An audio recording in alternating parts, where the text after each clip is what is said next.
Assalamualaikum warahmatullahi wabarakatuh.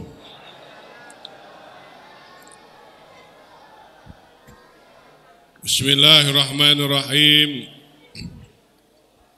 Alhamdulillahilladzi ja'ala isra'a habibihi sallallahu alaihi wasallam minal masjidil haram ilal masjidil aqsa.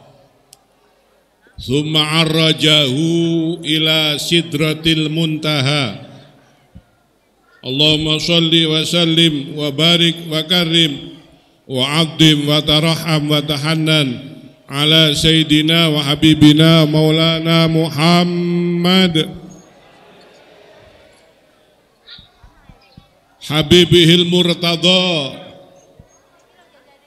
nabiyihil mujtaba wa ala alihi wa azwajihi wa ashabihi wa atba'ihi bisunnatihi wa jama'atihi min yaumina hadha ila yaumil taqa. Amma ba'd, usini wa iyyakum bitaqwallah faqad fazal muttaqun. Rabbana aftah bainana wa baina qaumina bil haqq wa anta khairul fatihin. Rabbana la ilma lana illa ma 'allamtana innaka antal alimul hakim. Rabbi a'udzu bika min hamazati syayatin wa a'udzu bika rabbi ayahdurun. Monggo niat iktikaf, nawaitul iktikafa lillahi ta'ala. Alhamdulillah, Kiai Malik Sanusi yang saya hormati, takmir masjid yang sangat saya banggakan, seluruh panitia yang sangat saya banggakan, Masya Allah. Barakallahu fikum ajma'in.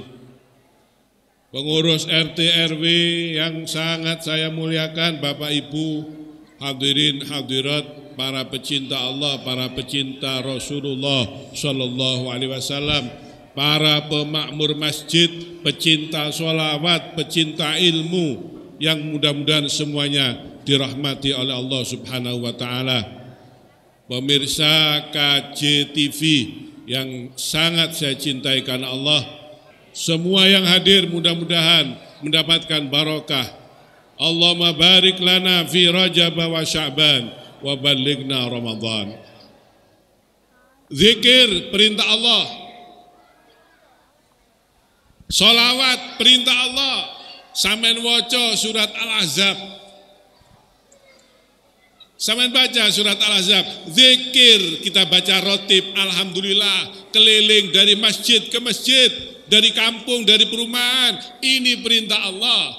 Sholawat perintah Allah, ngaji juga perintah Allah. Antum baca surat Toha ayat 114. Surat Nawa? Surat Toha ayat 114.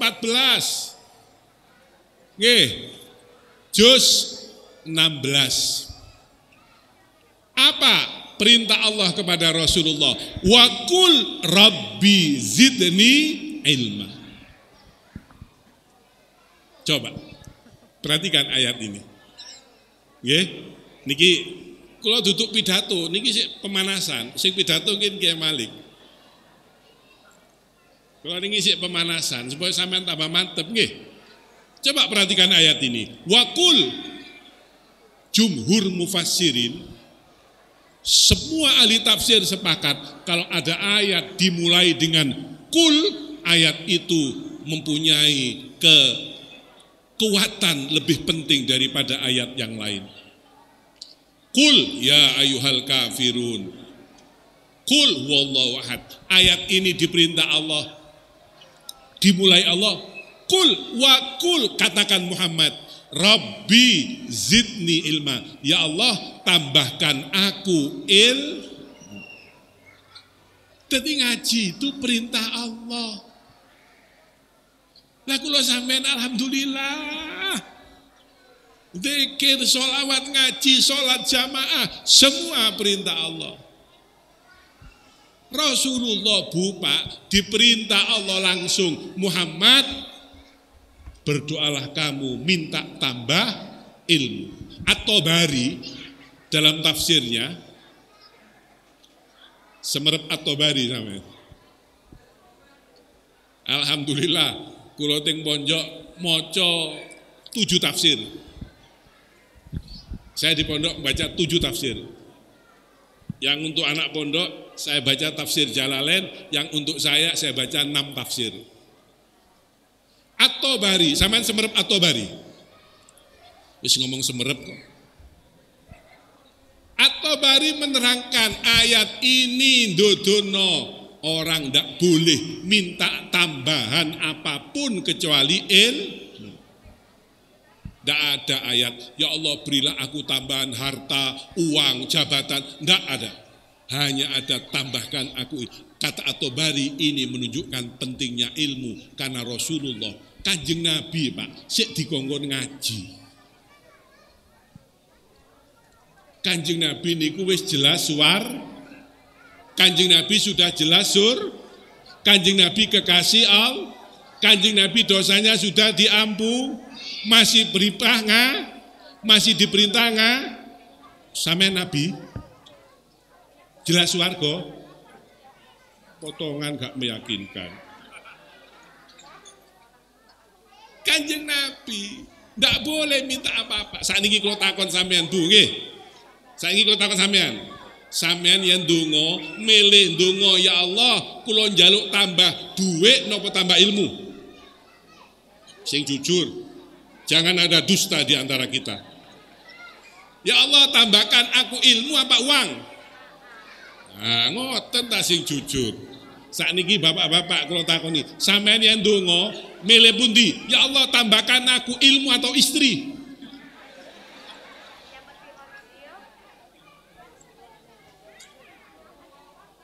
Rasulullah Muhammad. Alhamdulillah kula sampean terus diberi kesempatan oleh Allah untuk ngaji. Robbi zidni, ya Allah tambahkan aku ilmu. Dadi wong niku kudu terus harus terus nambah ilmu. Napa maneh kaya kula mbek Kiai Malik. Niki ben bengi Mi'raj Isra Mi'raj ngeten niki ben bengi keliling. Lho lek gak kulaan ilmu, gak ngaji, akhirnya pidato ini ngalor ngidul, podo pancet. Makanya kita harus ngaji, kok gimana kula niki lek gak ngaji, antara kulaan ambek dodolan, kok gak nutut tekor Pak. Tekor lho nggih, sampean dodol terus, gak kulaan, ya napa? Makanya kok jagus niki, kula pengajian teng ngendi melok, oleh tambahan ilmu gawe bahan khotbah niki. Lumayan ilmu ini saka kula dhek sing oleh amplop. Buka rahasia. Dengan ilmu orang akan tahu. Pertanyaan, Rasulullah Muhammad. Kenapa orang tidak mau jamaah? Kenapa banyak orang tidak menikmati jamaah? Kenapa banyak orang tidak menunggu datangnya waktu sholat? Kenapa orang berat melangkah ke masjid? Karena dia tidak punya ilmu, tidak ngerti betapa mulianya sholat jamaah. Kalau bocoran nggih, ada 4 ayat Pak. Berapa? 4. 4 apa? Ayat. Ayat apa? 4. 4 ayat. Wong lek arep pilpres stres ngene niki. Ada 4 ayat Allah langsung memuji orang yang sholat jamaah di masjid. Tema kita malam ini tentang sholat jamaah. 4 ayat, tidak tanggung-tanggung. Yang memuji orang yang jamaah di masjid langsung Allah. 4 ayat. Kalau bocoran siji mawon, waktunya tidak nutut beliau di sini. 1 ayat saya beri contoh, ya. Nggih. Sampeyan waca surat At-Taubah ayat 108. Rasulullah Muhammad. Rasulullah Muhammad. Niki. Allah memuji wong sing sembayangi nang masjid. Dan ini insya Allah mudah-mudahan termasuk kita. Apa kata Allah? Fihi. Di dalam masjid rijalun. yuhibbuna ayyatatahharu. Ada manusia-manusia yang senang menyucikan dirinya. Loh, dilem pangeran. Allah memuji wong sing jamaah nang masjid adalah orang-orang yang senang menyucikan dirinya. Mulane wong sing teng masjid jamaah dosane disebut. Terusane ayat ini indah sekali, Pak.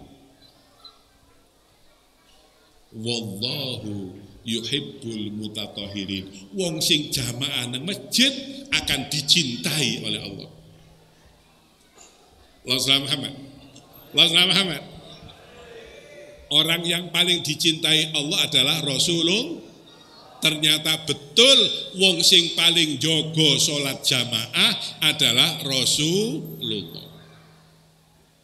Jadi kalau Anda sudah sholat jamaah di masjid, Anda dicintai Allah, Anda diampuni dosanya oleh Allah, yakinlah bahagia, barokah di depan mata sampean. Makanya wong kepingin urip seneng, urip bahagia, tapi tidak mau jamaah, hoax. Hoax. Orang kepingin urip barokah, kok gak gelem sholat jamaah, hoax. Tidak mendapat cinta Allah. Nggih, muga-muga. Loh, Yai, kan 4 ayat, cuma 1 ayat. Kan ono Ki Malik. Sing telu kula cicil. Oh niki lek ngaji terus. Ya, makanya kudu terus ngaji. Terus nambah ilmu. Monggo pada Ki Malik memberikan penguatan, ya, pencerahan supaya kita semakin istiqomah sholat berjamaah, semakin istiqomah semangat memakmurkan masjid. Kepada beliau fal yatafaddal masykura. Allahumma shalli ala Muhammad. Allahumma shalli ala Muhammad. Assalamualaikum warahmatullahi wabarakatuh.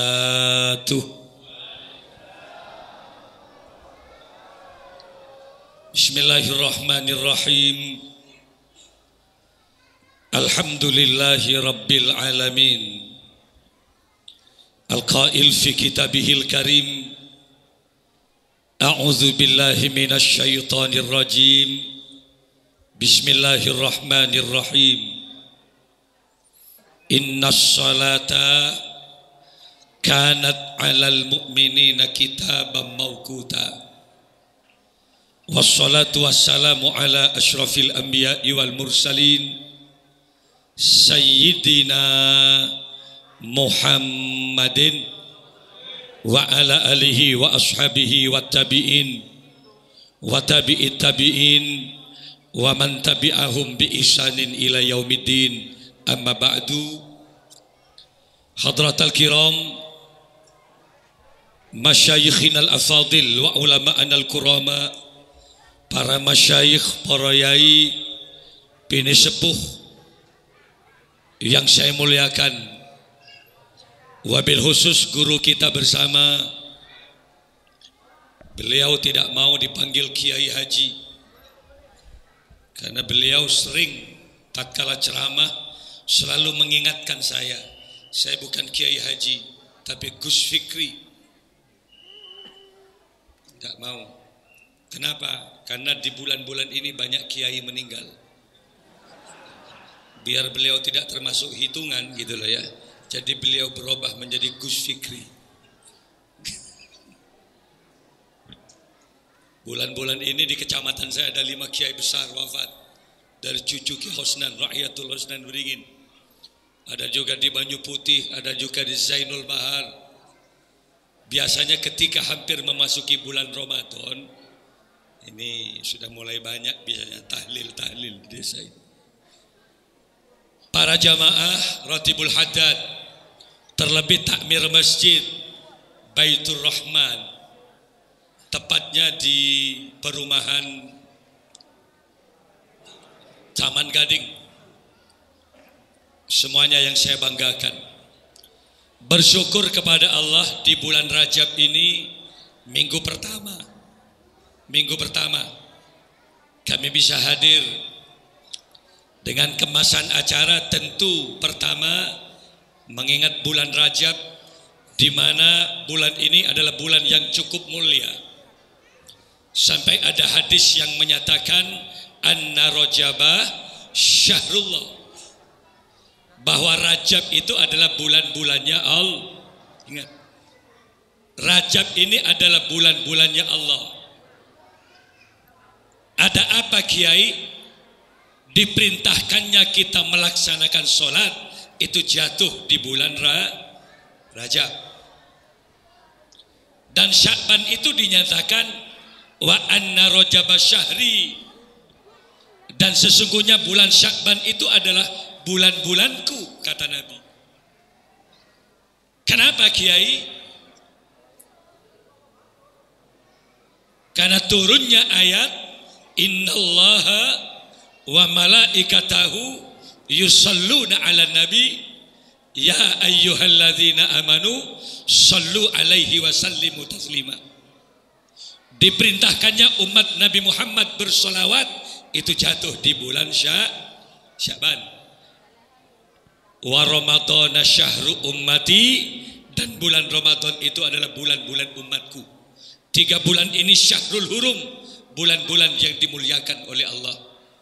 Sehingga baginda Rasul tatkala memasuki bulan Rajab, beliau selalu berdoa, masyhur dan selalu disampaikan oleh para alim setiap pengajian. Doa Nabi, Allahumma barik lana fi Rajaba wa Sya'bana wa ballighna Ramadan. Allahumma, wahai Gusti, barik lana, mudah-mudahan kau berkati kami fi Rajab, di bulan Rajab. Ini sudah masuk bulan Rajab. Wa Sya'ban, tidak hanya di bulan Rajab Nabi memohon keberkahan. Wa Sya'ban ay wa barik lana fi Sya'ban, berkati kami juga ya Rabb di bulan Sya'ban. Wa ballighna, panjangkan umur kami. Pada Pak Aki umur badan kaula Gusti Ramadana, panjang umur nyampe bulan Ramadan. Hari si janko benyakan semate ni dinda wa ballighna. Pada Pak Aki, sampaikan umur kami ya Rabb nyampe pada bulan Ramadan. Ada apa di bulan Ramadan? Syahrul barokat, gitu loh. Juga tumpuannya beberapa keberkahan. Hadza syahrul barokat, Ramadan itu. Hadza syahru ijabatid da'awat. Hadza syahru iqalatil asarat. Al hasanatu fiha bi asyri amsalihha, bi alfi hasanatin fi ma siwa, gitu. Oleh karena itu, sebelum kami lanjut, monggo kita berdoa bersama. Seperti apa yang doa dibaca oleh baginda Rasulullah. Monggo bismillahirrahmanirrahim. Allahumma barik lana fi Rajaba wa Sya'bana wa ballighna Ramadan. Ini mungkin masih ada yang mau datang lagi jamaah. Jadi saya mau melakukan doa ini sambil menunggu yang lain. Saya barusan berjamaah di Masjid Raudatul Mukhlisin. Satpamnya bilang, Kiai sekarang di Taman Gading. Enggak, saya bilang. Saya di Mayang dan di Antirogo. Loh sekarang Kiai, bannernya sudah dipasang sambil. Saya lihat-lihat, Masya Allah. Andai saja saya tidak diingatkan, saya langsung ke Mayang. Untung ada satpam, kami jaga Kiai, ngepos di sana. Akhirnya saya ambil wudhu, saya langsung ke sini. Ini saya anggap bonus tambahan Gus. Pengajian ini. Ntar lagi masih ke Lutfi yang ada di Mayang. Sedangkan yang ada di sini di Antirogo masih ada 2 kiai. Ada Badrus Shadiq dari Bangsal Sari Jember, dan kami saya bilang terakhir jam berapa? Jam 11. Kenapa Kiai sangat rajin melaksanakan dakwah itu? Ta'muruna bil ma'ruf wa tanhauna 'anil munkar. kuntum khairu ummatin ukhrijat linnas ta'muruna bil ma'ruf wa tanhauna 'anil munkar. Mohon maaf Gus, kami itu pernah hampir tidak lagi banyak menerima undangan. Tatkala kami merasa bahwa setiap saat ada orang yang sholat berjamaah, selesai sholat begitu antengnya dia wirid, takarruban, baca tasbih, baca Al-Quran, tembus isya, dia melakukan zikir kepada Allah. Dan sedangkan kami selesai sholat gitu, langsung berangkat undangan lagi. Tatkala saya nyampe di undangan, begitu banyak orang mengagung-agungkan saya pribadi. Banyak orang yang salaman, diciumlah tangan kami merasa apa iya sih kami pantas untuk dicium seperti itu. Bahkan tatkala kami bicara, tidak seorang pun yang berani menyalahkan apa yang saya bicarakan. 22 tahun kami ceramah Gus, tidak ada sekali cuma jenengan yang menyalahkan saya kemarin. Saya pikir-pikir saat itu. Artinya jelek-jelek seperti saya juga 15 tahun mondok. Mbah saya juga kiai, abah saya juga kiai. Dan kami dilempar ke pesantren 15 tahun. Dan itu kemarin di Masjid Raudatul Mukhlisin langsung dituding itu dhaif hadisnya, lemah gitu. Ojong gula perluan.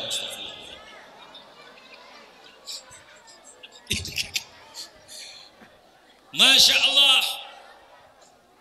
Artinya apa? Kami sempat lemah. Tatkala ada orang ketika saya ceramah, bahkan ketika kami datang, begitu orang mengagumi kami dengan cara apa? Doakan Yai, keluarga kami sedang sakit Yai. Doakan Kiai, ini istri saya sedang hamil. Doanya Kiai, mudah-mudahan dilancarkan. Apa iya kami sudah mustajabah? Tatkala kami tafakkur, tadabbur, ini yang merusak saya ini undangan. Saya coba tutup undangan itu. Hampir 40 hari kami tidak menerima undangan. Lalu tiba-tiba ini manakib saya sendiri di tahun-tahun barusan. Perjalanan kami. Ada seorang Habib sekitar jam 1 malam datang. Assalamualaikum. Gitu. Waalaikumsalam. Saya tidak tidur itu. Yai, alhamdulillah sehat Yai. Senang kami bisa ketemu Ki Malik. Ya Rab. Gitu. Langsung dia marah-marah. Hizbullah, tentara-tentara Allah itu luar biasa di dunia ini Kiai. Ada yang Kiai ini suka wirid tok gitu, tapi dia enggak banyak ceramah. Kalau suruh wirid luar biasa antangnya ini Kiai. Tapi tatkala dia diundang, enggak begitu kuat dia Kiai. Undangannya setong pelengen lah onjengan sekalian. Tapi wirid luar biasa Kiai. Tapi itu tentara Allah Kiai, Hizbullah, Allah juga yang mencetak begitu Kiai. Ada Kiai yang senang ngaji kitab sorogan seperti guru saya Allah yarham Ki Hasan Abdul Wafi Nurul Jadid Paiton. Kalau sudah ngaji kitab ya Ulumuddin Iqna saat itu luar biasa sampai lupa waktu. Santrinya tidur semua Pak. Dia tetap ngaji karena benci melihat santri terlalu terus tidur. Ben morok tedung santri. Akhirnya beliau enggak menghadap ke santri, menghadap ke barat gitu, ke kiblat. Santrinya mau tidur, mau pingsan, enggak apa-apa sudah gitu. Begitu kuatnya beliau bacaan kitab sorogannya. Tapi mohon jangan tak apa tindak Kiai. Nah saat itu Habib menuding saya, Yai sini Yai. Sampean tahu gitu loh, malam-malam ini. Ketika ada orang yang ngundang sampean tahu siapa yang menggerakkan orang itu untuk ngundang sampean. Tidak semua orang Kiai cocok bicaranya kepada orang itu. Jadi kalau ada orang yang ngundang sampean, itu sebenarnya Allah lewat orang itu yang memerintahkan kejenengan. Kalau ada orang ngundang kemudian Anda tolak, berarti Anda juga menolak apa yang telah diberikan oleh Allah. Kiai, tidak semua orang Kiai kuat kayak sampean. Sampean itu 7 satu hari gitu. Gula betok sehari Pak. Dari pagi tadi sampai sekarang saya nggak pulang. Istri saya cuma menyapa saya lewat WA. Baru saja SMS, Kak, posisi di mana? Saya jawab, percayalah, saya selalu ada di hati kamu kok selamanya.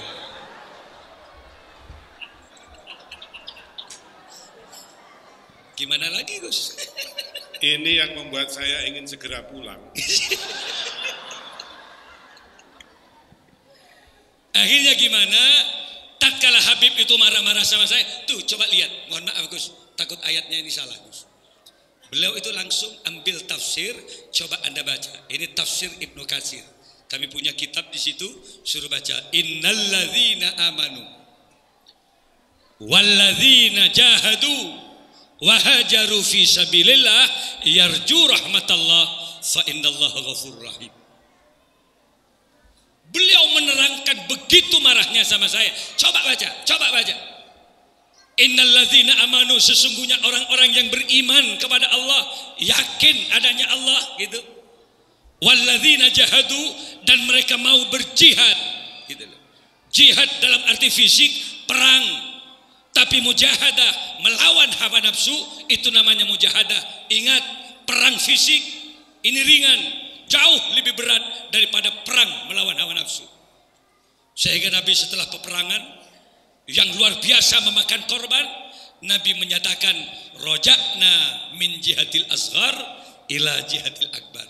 Kita selesai pulang dari perang yang kecil dan kita menuju perang yang lebih besar. Kemudian banyak sahabat yang bertanya, perang apa lagi yang lebih besar dari ini ya Rasulullah?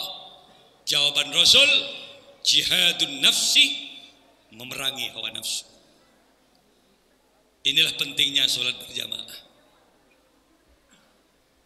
Orang bekerja seharian mampu, kuat, belum tentu dia sholat subuh kuat. Mohon maaf. Petinju yang kuat itu bisa merontokkan lawannya sehari 3 tinju mengalah. Belum tentu dia kuat sholat subuh 2 rakaat.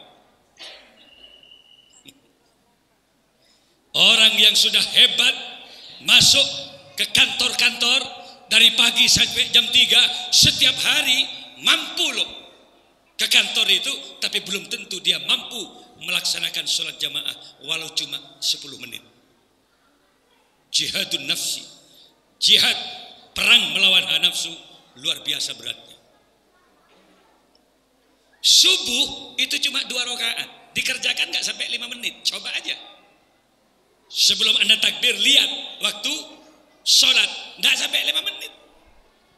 Begitu beratnya sholat berjamaah subuh. Coba saja lihat. Saya mohon maaf, Bapak, takbir masjid di sini, kira-kira berapa saf kalau subuh di sini? Sampai 6 saf, luar biasa. Karena saya hitung di sini ini sekitar 25. Kalau sampai 6 saf, itu berarti 100 lebih. Hebat. Di masjid-masjid yang lain saya lihat. Di desa-desa, ya maklum Gus, yang azan saja, yang muda-muda tidak lagi senang azan. Orang yang sudah tua-tua, umur-umur 60 tahun, 70 tahun, azan orang cet langang sorntar ke masjid loh. Nafasnya sudah terengah-engah pas roh azan, ya enggak semangat sih. Allah pukul-pukulan gitu. Allah, kata tetangganya, les sogok saya hadir. Kenapa? Ropu marin embare. Jatuh nih ntar lagi. Sompek kok marin deh, Pak. Yang azan saja kayak gitu. Makanya kalau di takmir Masjid Taman Gading, saya yakin jelas. Kenapa? Takmir manajemennya udah bagus. Beda dengan masjid-masjid yang tidak ada manajemennya. Adzan karena sahabat Anda etemu yang baca khutbah saja enggak jelas gitu loh di masjid-masjid. Tapi kalau lain, jadi muazzin itu paling tidak ada nada-nada yang bisa menggoda seperti sahabat Bilal. Tatkala adzan menggetarkan jiwa yang ada di sekitar masjid. Kenapa? Karena kehusuannya. Yang kedua, tatkala adzan taqarrub jiwanya Bilal luar biasa kepada Allah sampai menggetarkan jiwa orang lain. Jadi si adzan sih nyaman, Pak. Enggak usah dengan lagu-lagu yang Terkadang alap senolap laguna sampai orang pelengen gini ngaki. Lurus-lurus sajalah. Hayya 'alas shalah. Lurus kan? Hayya 'alas shalah. Hayya 'alal falah. Lurus keng tepak. Ketimbang harus nadanya turun naik. Seperti yang dikatakan Gus Fikri. Hayya 'alas shalah.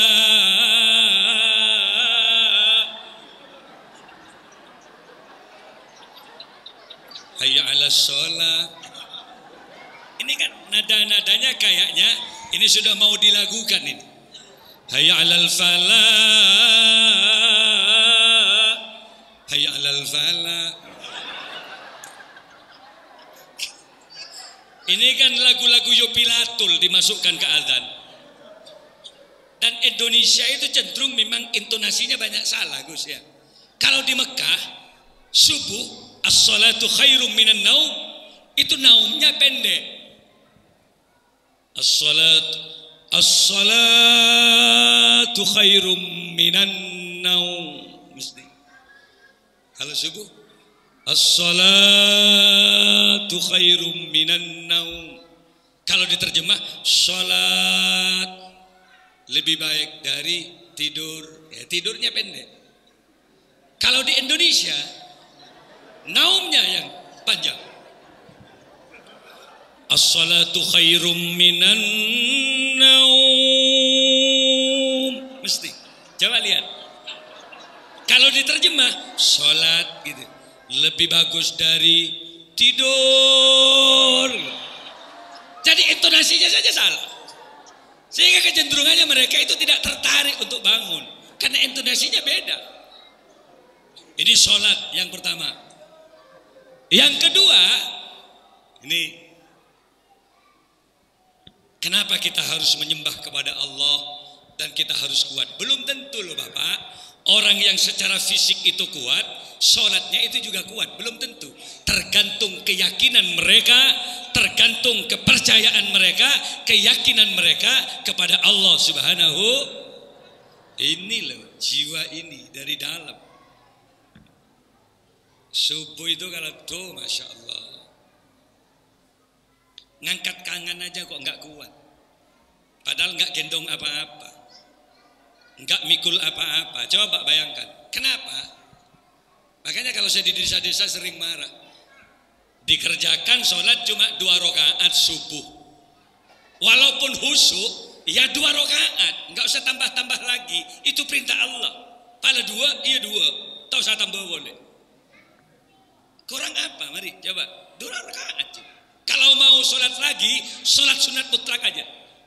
Subuh cuma 2, nggak usah ditambah. Artinya apa? Enggak berat sih. Yang berat itu adalah jiwa kita. Apalagi laki-laki dengan ibu yang malam-malamnya mungkin dia melakukan kumpul jima. Ini tantangannya luar biasa. Langsung mandiri bahaya dia. Salatu wassalamu alaik ya Rasulullah. Gitu kan pagi bangun suaminya. Tatkala itu kemudian dia bangunkan istrinya, "Dek, bangun Dek, sholat." Kata istrinya, "Capek lo Kak." Lupa sih tadi malam. Rong pisan sambian lo tak kei. Dungalim bian Kak. Capek. Apa kata suaminya? Ayo udah bangun, dunia akhirat loh. Di dunia kamu istri saya, kelak di akhirat demi Allah kamu yang paling cantik di antara deretan bidadari di surga Allah. Ayo bangun Dek. Ternyata dipeluk suaminya oleh istrinya. "Kak, demi Allah aku bangga punya suami kamu. Selama ini aku yakini kamu cuma cinta fisik saya. Ternyata kau adalah suami yang mengantarkan saya untuk masuk di surganya Allah." Dipeluklah suami, rekeben si bini, ciombah, seraya dia berkata, "Kak, cintai aku karena Allah Kak." Wah, keluar merebo-lebo subuh. Kata istrinya, "Bo, jangan sholat Kak, njek lek, nutut gelek." Ada 3 kali semalam. Lo masalah takbir. Allah.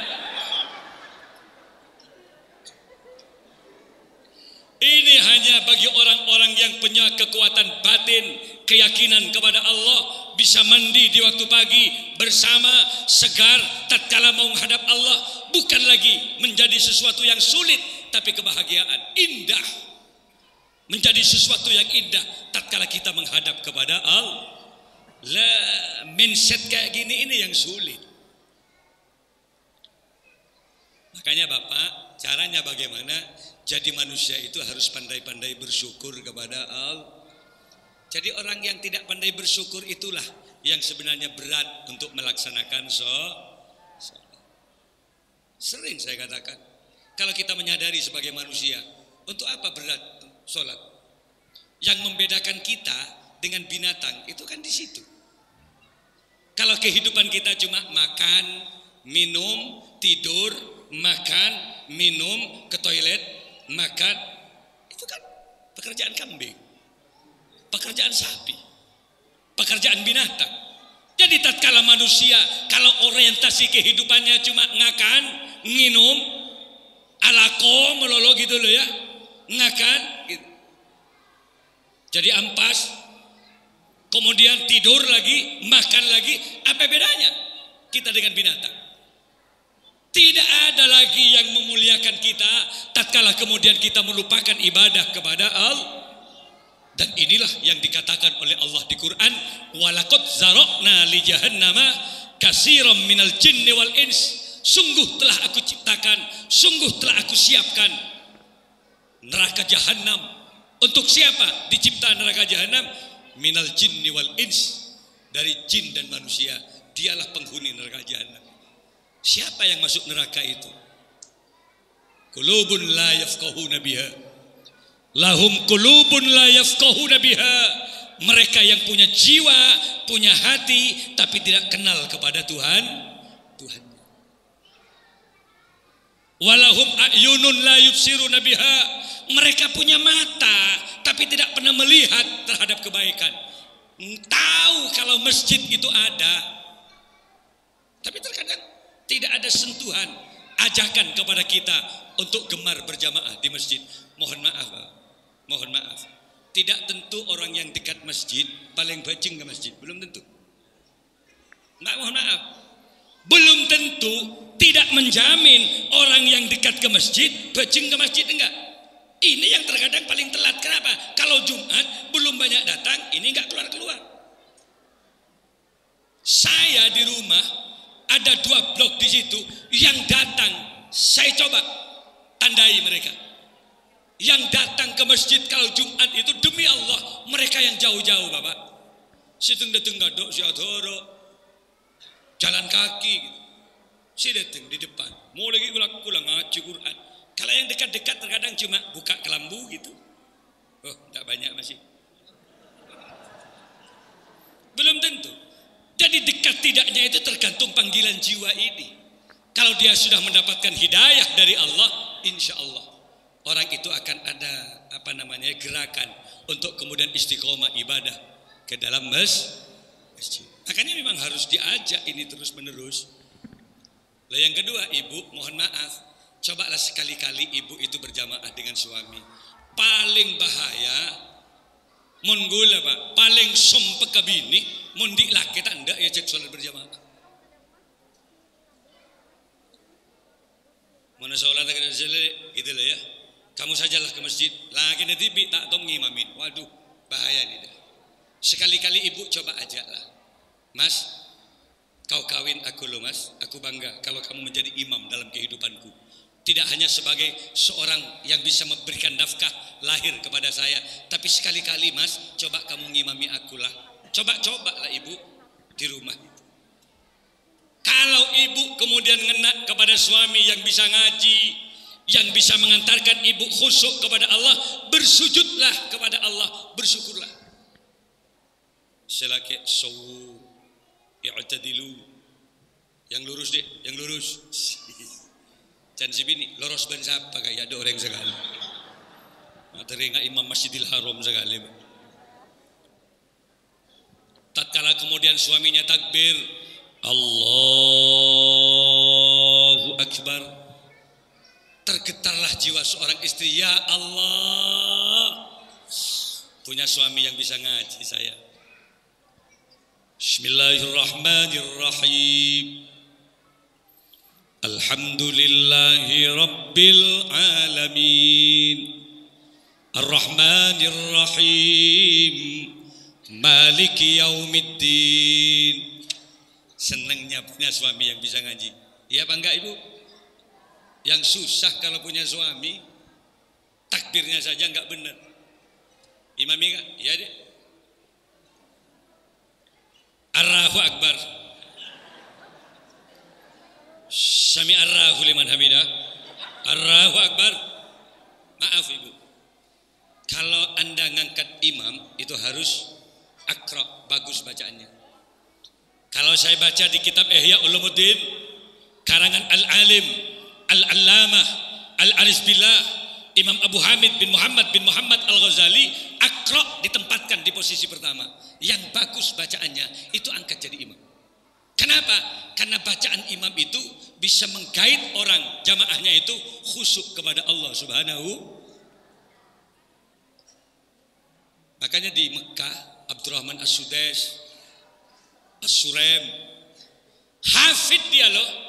Tidak hanya sekedar indah bacaannya, hafal dia. Kau tahu Kiai kalau hafid? Suatu ketika saat kami ke Mekah Gus, kami ingin mencium tangan beliau. Karena ketika saya tanya di sekitar sana, kalau Imam Masjidil Haram ini nggak ada lagi kerjanya, dokternya sudah ditanggung oleh sana pemerintah Saudi itu, termasuk juga belanjanya ditanggung. Dia cuma apa? Sekedar itu, jaga kesehatan, setiap hari cuma ngimami. Dia cuma menghafalkan Quran, baca Quran. Bagi saya, di mata saya, sebagai seorang hamba yang jauh ibadahnya dengan mereka, kami ingin cium tangannya saja. Semata-mata ingin memuliakan beliau adalah orang yang hafid, yang bisa baca Al-Quran. Ternyata Gus, nyampe di Mekah tidak semudah apa yang saya bayangkan. Ketika saya mau salaman, ternyata ada laskar, ada polis, ada sekitar 6 orang yang menjaga dia. Tatkala dia hampir dekat dengan saya dituding-tuding dengan polisi di sana. Hajjah fil wara. Pikir gue.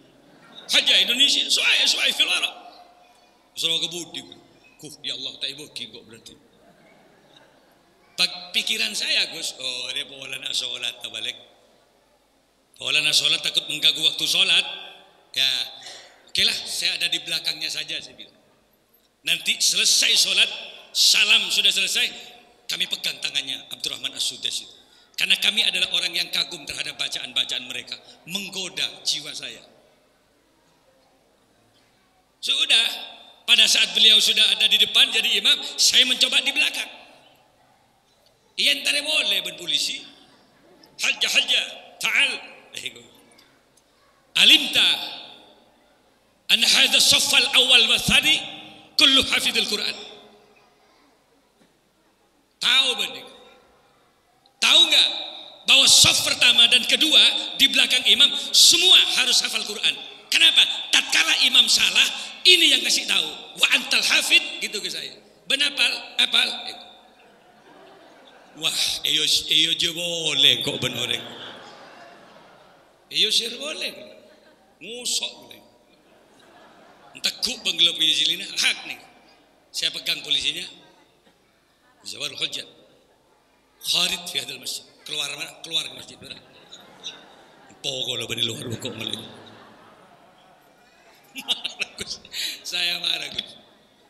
Saya bilang begini. Jawab, dia kan tanya, anta hafid la ana malik.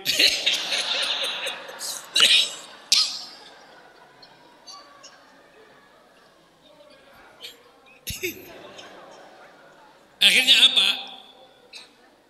Saya bilang kepada polisinya, saya ke sini, ana duyufullah min biladi Indonesia. Ba'id, saya bilang. Saya jauh loh dari Indonesia. Yang mulia ini Masjidil Haram. Hadza yang mulia Asy-Syarif, Masjidil Haram. Nih Ka'bah ini At-Tashrif.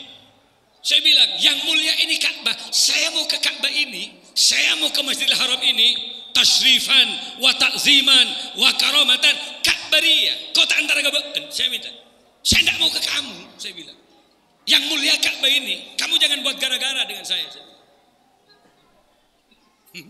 Itu mujak musok lepas tak aku jangan kepir ya budila. Suaya hajjah suaya sabar hajjah. Mangga gula alhamdulillah. Yang tarin kun polisi, ia terakhir setengah jam masuk ke ruangan Masjidil Haram di tempatnya para imam. Gula beri korma muitamuyan dengan Abdurrahman As-Sudais. Akhirnya kan gula ni kita oning bahasa Arab kapi, orang nguringin, dia tanya, ada apa kemarin? Saya bilang bahwa saya ingin salaman sama, saya dimarah-marahi itu kemarin kan. Alhamdulillah saya paham bahasa, kemudian kami diantar untuk masuk ke ruangan Abdurrahman As-Sudais. Kendi kapah ni degi ya, Pak. Nang ibu di negi ya. Kiri boleh. Haja kiri boleh. Kendi kata orang yang bahasa Arab. Mari kiri. Langsung dia mengucapkan Siratal ladzina an'amta 'alaihim ghairil maghdubi 'alaihim waladdallin. Agelaan boleh izin. Amin gitu lah. Sembiyo jo amin. Ada yang gending tar ke Mekah begitu. Artinya apa? Kalau saya lihat orang yang jadi imam itu akrab, bacaannya bagus. Apa yang bagus itu Kiai? Koridornya, indikasinya bitajwid, ada nada panjang pendeknya ayat. Yang kedua fasih, ra, za, shin, qaf, shad, dha. Jelas. Kalau al-mukhil bil makna jangan sekali-kali. Kenapa? Sekali berubah huruf akan merubah makna dari ayat yang ada itu. Ar-Rahmanir-Rahim. Ra kerin, beda maknanya. Siratal ladzina an'amta 'alaihim. Gitu-gitu itu jadi makmum aja lah. Kenapa? Geli makmumnya gendegakan. Ghairil maghsubi 'alaihim walassallin. Kata makmumnya ancor bah. Bukan amin ancor, usah. Yang kedua, fakih, lebih faham di bidang agama. Ini penting. Jadi imam itu yang tahu fikih. Karena sholat itu akwalun wa af'alun muftatahatun bit takbir wa muhtatamatun bit taslim bisyara itu maksusoh. Jadi sholat itu ada banyak rukun yang bangsa kauliyah, Fatihah, kan itu. Ada af'al, gerakan-gerakan, ada ruku, ada sujud. Setelah itu ada duduk di antara sujud, ada i'tidal. Itu harus paham. Tatkala ada kesalahan, imam itu harus tahu. Kenapa? Karena kan manusia sering lupa. Contoh, kalau sholat maghrib seperti tadi, saat rakaat kedua itu kan ada tahiyat awal. Terkadang ada lupa kalau itu tahiyat awal. Tanpa terasa saat rakaat kedua langsung berdiri. Sadar tatkala tegak berdiri. Ya Allah, saya berarti enggak tahiyat tadi. Nah ini kalau imamnya enggak pernah ngaji, ini pasti ini mengalami kesulitan. Ya apa ini saya? Kadung berdiri. Lanjut enggak gitu. Karena mereka memang tidak paham agama. Akhirnya duduk lagi, udah tegak berdiri duduk lagi. Kalau itu terjadi batal. Kenapa? Menambah satu rukun dalam sholat. Bagi orang yang paham, ini termasuk min ab'adis sholat. Rukun atau sunat ab'ad yang ditinggal cukup diganti dengan sujud sahwi. Tatkala kemudian ada selesai salam di belakang. Bagi orang-orang yang bodoh, dia Pasal toleh ke makmumah, maaf ya, salah, nas. Jangan makmum kurang ajar, kok boleh gelak, datang ngambu. Kenapa? Mereka tidak cukup ilmu untuk menjadi imam. Yang kedua, lebih warok. Warok itu lebih menjaga kehormatan dirinya.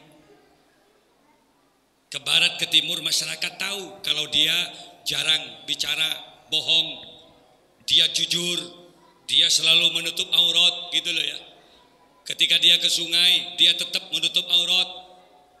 Kan banyak orang-orang yang tidak banyak menjaga kehormatan dirinya, ngambil wudhu, pengkes, mereka sampai lupa kalau sebenarnya di atas lutut itu adalah aurat. Sarungnya dibuka ke atas sampai kelihatan bokongnya, wah masya Allah, hitamnya luar biasa. Ya Allah, nggak sapi din banding. Orang-orang yang kayak gitu tidak menjaga kehormatan. Kencing berdiri, mandi di sungai telanjang, ini tidak bisa menjaga kehormatan. Ini makruh kalau jadi imam. Kenapa? Karena ketika makmum itu tahu siapa yang imami, ya Allah, si celeng burin beri ruang orang gitu. Kenapa? Mereka tidak menjaga iffah. Orang yang sering kencing berdiri, cari yang warok. Yang paling tidak seorang makmum tahu kalau orang ini adalah orang-orang yang memang sangat menjaga kehormatan dirinya, jarang melaksanakan maksiat, gitu loh. Angkat jadi imam. Yang keempat, kalau bisa yang lebih sepuh. Kecenderungannya orang yang lebih tua jauh lebih dekat dengan yang lebih muda kepada Allah. Kenapa? Karena dia sudah mendekati kematian. Orang yang dekat kematian biasanya ini lebih anteng sholatnya ketimbang yang muda-muda. Saya 1971 Gus lahir Gus.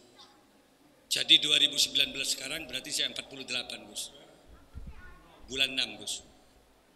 Maaf Gus, kalau kata Nabi baina sittin wa sab'in, kisaran umatku kata Nabi itu umurnya antara 60 dan 70 tahun. Malik bulan 6 71. Saya bulan Januari 71. Berarti lebih tua saya 5 bulan. Ya, ini muhasaban bin nafsi, ini introspeksi diri. Oh sama-sama 71. Tapi kelihatannya lebih muda saya.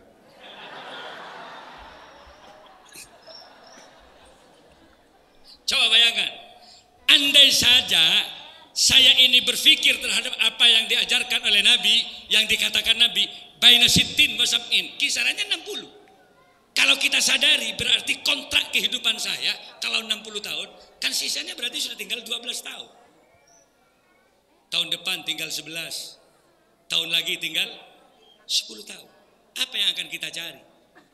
Bagi orang yang tahu umur, tahun besoknya lagi saya sudah umur 55, maka kemudian sisa umur saya sudah tinggal 5 tahun. Bagi orang yang paham, kan semakin khusyuk kepada Allah. Ya Allah, karena 5 tahun. Sampean jangan mikir saya toh, Pak. Kayaknya lebih banyak yang lebih tua dari saya. Artinya saya kesanga, ya tahun datang sih mati ambian. Lah kita 60 ya bulan-bulan ini. Ya kok nakut-nakuti enggak? Takut enggak takut kematian menyusul sampean, Pak. Ya, aku tak parah aja. Saya punya harta, saya punya beras masih banyak. Loh, kematian enggak usah habis dunianya.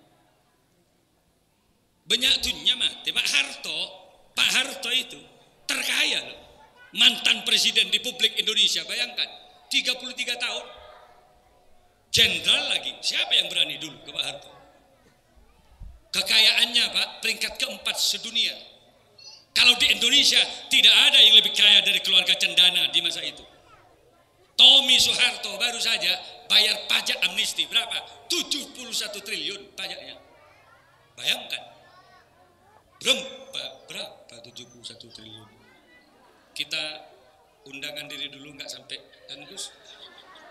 Udah muda tapi saya kemarin undangan di Lumajang, salah dia ngasih amplop. Beli bensin kami, saya buka hak Pak 30.000. Lumajang jauh loh. Jenggrong, desa Jenggrong. Pas ning Telopolo. Tuh. Kurang saya beli bensin.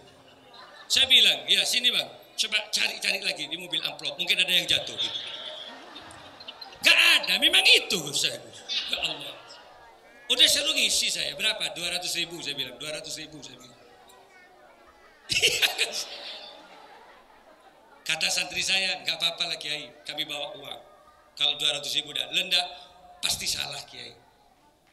Namanya juga salah, bukan Kemalik, nama amplopnya itu Sulaiman.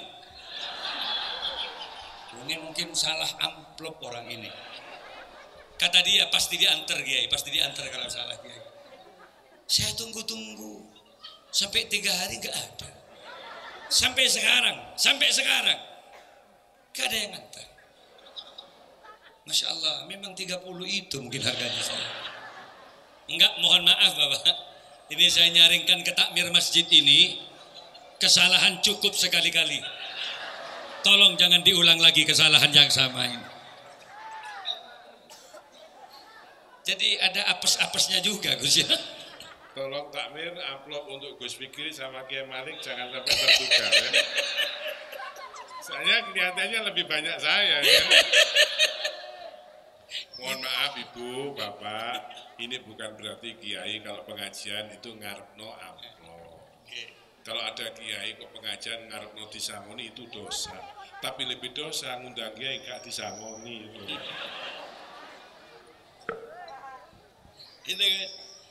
Jadi kesimpulannya apa?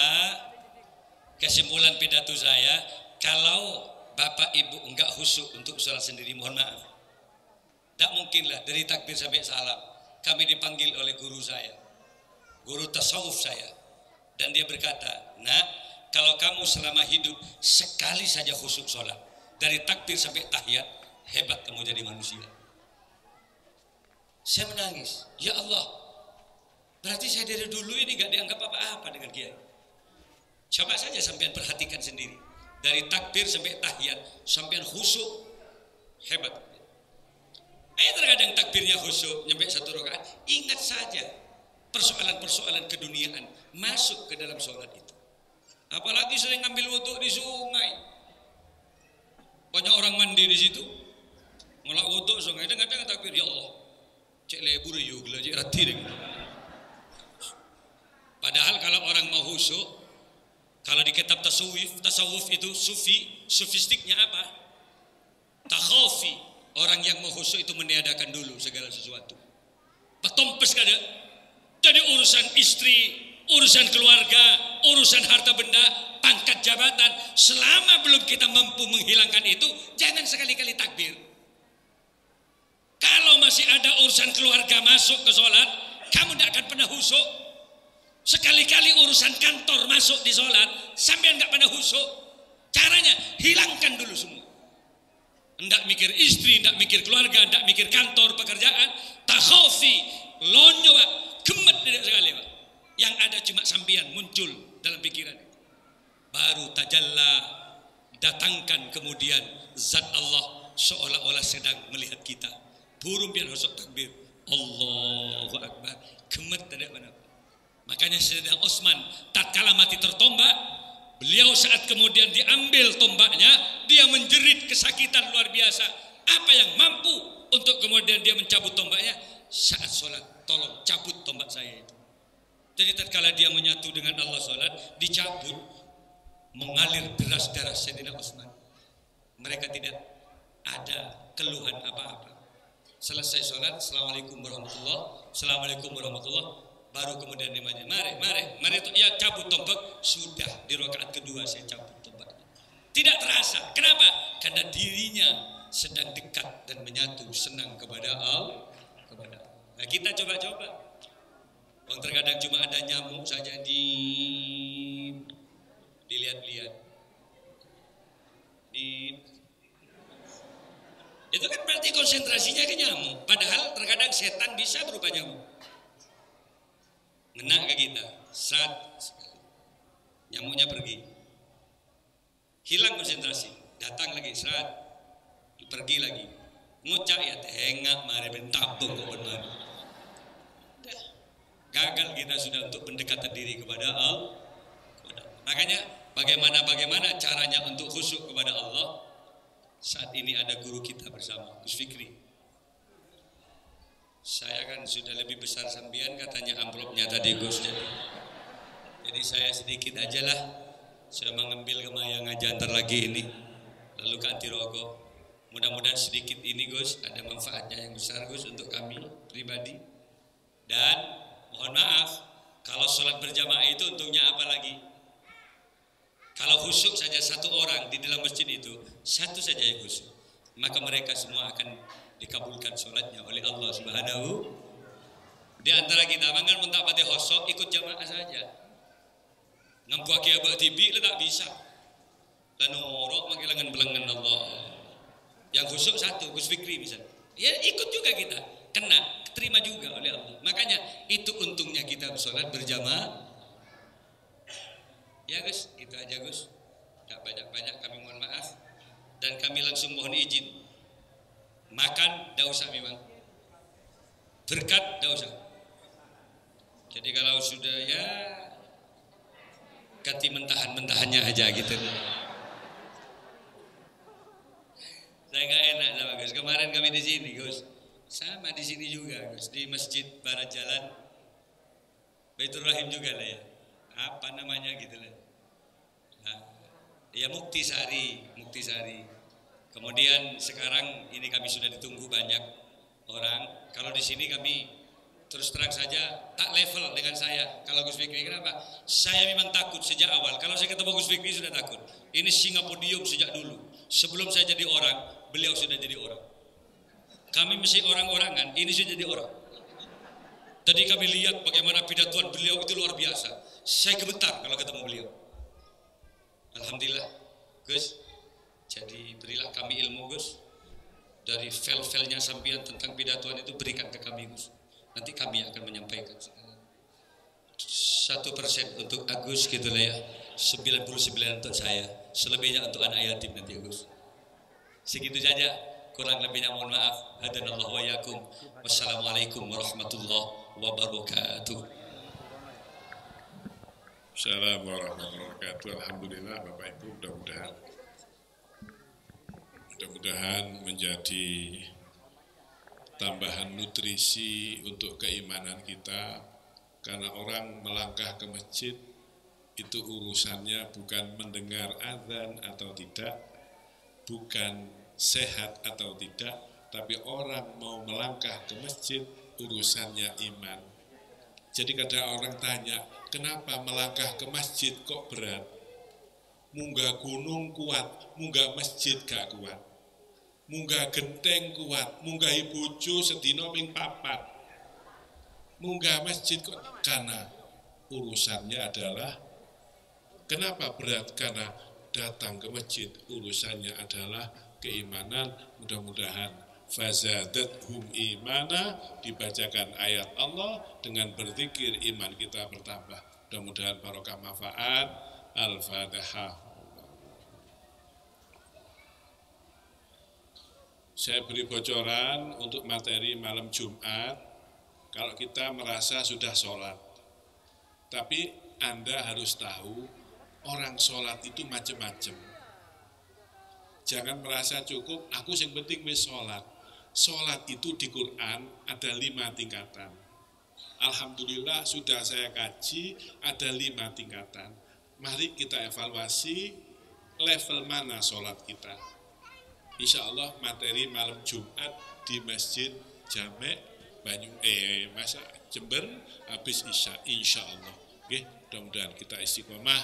Kiai Malik mudah-mudahan diparingi panjang umur, diparingi sehat untuk terus bisa mencerahkan, mencerdaskan, mengedukasi masyarakat. Terima kasih atas semua sumbangan, bantuan, termasuk dari KJTV. Terima kasih semua takmir. Mudah-mudahan masjid ini tambah makmur barokah. Al-Fatihah.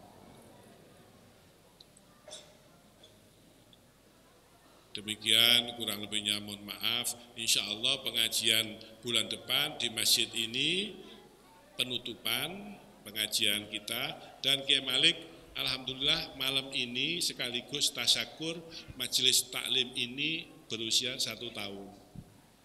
Ini masjid ini, majelis taklim ini dulu dimulai bulan Rajab, sekarang sudah bulan Rajab. Jadi majelis kita, majelis ilmu, majelis zikir ini alhamdulillah sudah 1 tahun. Mudah-mudahan tambah barokah manfaat.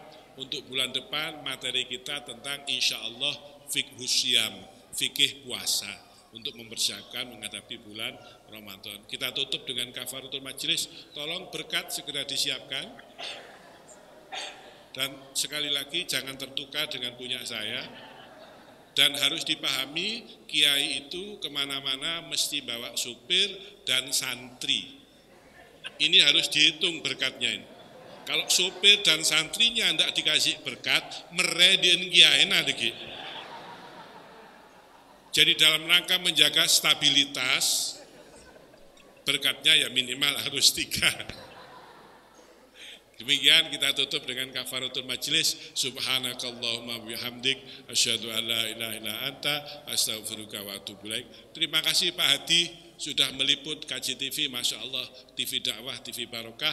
Mudah-mudahan Allah membarokahkan kehidupan kita semua. Assalamualaikum warahmatullahi wabarakatuh. Allahumma